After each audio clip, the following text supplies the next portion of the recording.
انہوں نے جھنجھوڑا ہے دنیا کے ضمیر کو کہ یہ دیکھو یہ ہو رہا ہے ہمارے ساتھ. آپ کی بیٹی کو، آپ کی ماں کو کوئی بددردی سے قتل کر دے تو کیا آپ صرف دعاؤں تک محدود رہیں گے یا پھر جب تک کچھ کر نہیں لیتے چین سے نہیں بیٹھیں گے؟ اسپیشلی پاکستانی فوج جتنی اسٹرانگ ہے، اگر یہ صرف اپنا بیان ہی دے دینا مزید کوئی حملہ کیا گیا تو ہم سے برا کوئی پیش نہیں آئے گا، تو اسرائیل کانپ اٹھے گا. یہ بالکل اب حل ہی کرنا ہے ہم نے، اب روکنے پر بات ختم نہیں کرنی چاہیے. ہیش ٹیگ لگانے سے پہلے بھی ہم 10 بار سوچتے ہیں. سوشل میڈیا کو صرف اسکرولنگ کے لیے نہ رکھیں، ہم سب سے حساب لیا جائے گا کہ جو کچھ ہم کر سکتے تھے، جتنی کوششیں ہم کر سکتے تھے وہ کیوں نہیں کی. ظلم کی انتہا نہیں تو کیا ہے؟ کس جنگ میں عورتوں اور بچوں کو یا عام شہریوں کو نشانہ بنایا جاتا ہے؟ مذہب تو ایک الگ ٹاپک ہے. انسانیت تک کا احترام نہیں کیا. اسرائیل نے یہ ثابت کیا کہ اس کا انسانیت سے کوئی تعلق نہیں.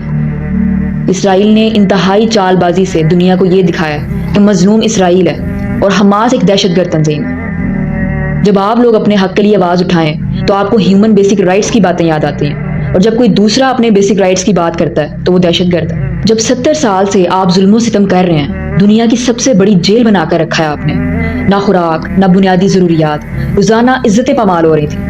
کبھی مسجدوں پر حملہ، کبھی نہتے فلسطینیوں پر. تو روز روز مرنے سے بہتر نہیں ہے کہ انسان مقابلہ کرے. تو یہی کیا فلسطینیوں نے. انہوں نے جھنجھوڑا ہے دنیا کے ضمیر کو کہ یہ دیکھو یہ ہو رہا ہے ہمارے ساتھ. تم لوگ جو آنکھوں پر پٹی باندھ کر بیٹھے ہو نا، 70 سال سے ہم لوگ یہ سب کچھ برداشت کر رہے ہیں، جس کی پکچر آج دنیا کو نظر آ رہی ہے. اگر اپنے حق کے لیے آواز اٹھانا دہشت گردی ہے تو معذرت کے ساتھ دنیا کا ہر ایک انسان جو اپنے حق کے لیے آواز اٹھاتا ہے وہ دہشت گرد ہے. اب ظلم تو دیکھیں ہو رہا ہے، پوری دنیا کو نظر آ رہا ہے کہ ظلم ہو رہا ہے. جس کا بھی انسانیت سے کوئی تعلق ہے نا، وہ یہ مان رہا ہے کہ جو فلسطین میں ہو رہا ہے یہ عالمی انسانی حقوق کے خلاف ہے. لیکن سوال یہ ہے کہ کیا وہ صرف انسان ہے، یعنی ان کا انسانیت کے بعد مذہبی سٹیٹس کیا ہے؟ تو جواب ہے کہ وہ مسلمان ہے. تو پھر مسلمانوں کے ساتھ ان کا ایک مذہبی تعلق ہے. یہاں تک بات کلیئر ہے. اب اسلام میں اگر ہم تھوڑا سا بھی اسلام کا نالج رکھتے ہیں، قرآن و حدیث کا، تو ہمیں یہ پتہ ہے کہ مسلمان آپس میں بھائی بھائی ہیں. یہ نہیں کہ صرف پاکستانی مسلمان، جتنے بھی دنیا میں مسلمان ہیں ان کا کسی بھی علاقے سے تعلق ہے، کسی بھی فرقے سے تعلق ہے، سب آپس میں بھائی بھائی ہیں. اور پھر ہمیں پتہ چلتا ہے کہ مسلمان تو ایک جسم کی مانند ہے، یعنی کہ جسم کے کسی حصے میں تکلیف ہوتی ہے تو پورا جسم اس تکلیف کو محسوس کرتا ہے. تو اب سوال یہ ہے کہ آج پھر کیوں جسم کے باقی حصوں میں تکلیف محسوس نہیں ہو رہی؟ اگر آپ کے بھائی کو، آپ کے بچوں کو، آپ کی بیٹی کو، آپ کی ماں کو کوئی بددردی سے قتل کر دے تو کیا آپ صرف دعاؤں تک محدود رہیں گے یا پھر جب تک کچھ کر نہیں لیتے چین سے نہیں بیٹھیں گے؟ اپنے بھائی کی دفعہ ہمارا ایکشن سامنے آتا ہے اور دوسرے مسلمان بھائی کی جب باری آتی ہے تو صرف دعائیں.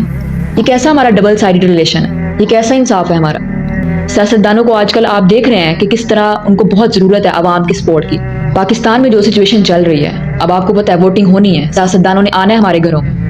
تو آپ بجائے کہ مہنگائی، روٹی، کپڑا، مکان اس کا مطالبہ کریں، آپ فلسطینیوں کا ایشو رکھیں سامنے کہ بھئی ووٹ تو ہم اسے ہی دیں گے جو فلسطینیوں کے لیے کوئی ایکشن لے گا، جو فلسطینیوں کا مسئلہ حل کرے.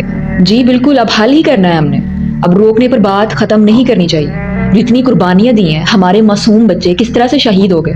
جس باپ نے گوشت کے ٹکڑے اپنے بچے کے جسم کو اکٹھا کیا، تو اس کی آواز آزادی ہے یا پھر جنگ بندی؟ آج موقع ہے کہ ہم اس ایشو کو سالو کریں. لگائیں نا ہیش ٹیگ نو ایکشن نو ووٹ.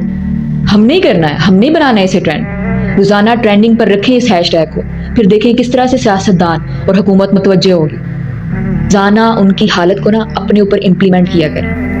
روزانہ تصور کیا کریں کہ آپ کے اوپر یہ سچویشن ہے. اگر آپ کے بچے کو کوئی ذبح کر دے، اگر آپ کے بچے کو کوئی بیچ بازار میں مار دے، تو آپ حکومت کے ایکشن کا ویٹ کریں گے یا خود کوئی ایکشن لیں گے؟ ایکشن اب ہم کیا لے سکتے ہیں کہ روزانہ فلسطین کی ویڈیوز لگائیں، ہر اس سوشل پلیٹ فارم پر، ہر اس سوشل ایپلیکیشن پر جو ہمارے موبائل میں موجود ہے. روزانہ کی بنیاد پر اپنا فرض سمجھ کر ہیش ٹیگس لگائیں.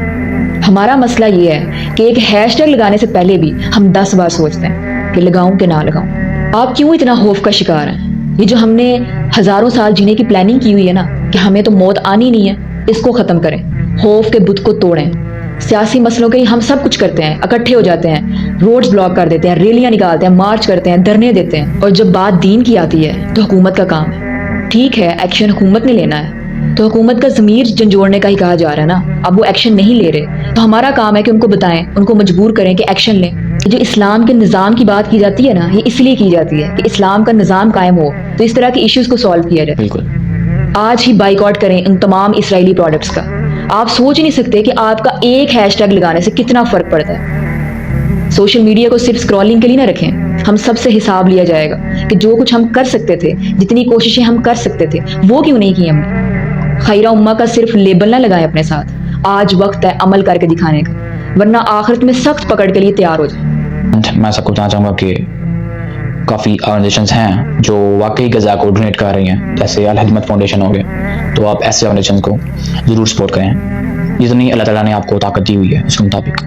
اینڈ ایٹ دا اینڈ اپنے فلسطین بھائیوں کے لیے, حماس کے لیے بےحد دعا کر کہ اللہ تعالیٰ حماس کو فتح دے اور ہمارے فلسطین بہن بھائیوں کو اپنے حفظ و امان میں رکھے, اور اللہ تعالیٰ ہمیں اتنی طاقت دے کہ ہم اپنے بہن بھائیوں کے لیے کچھ کر سکیں.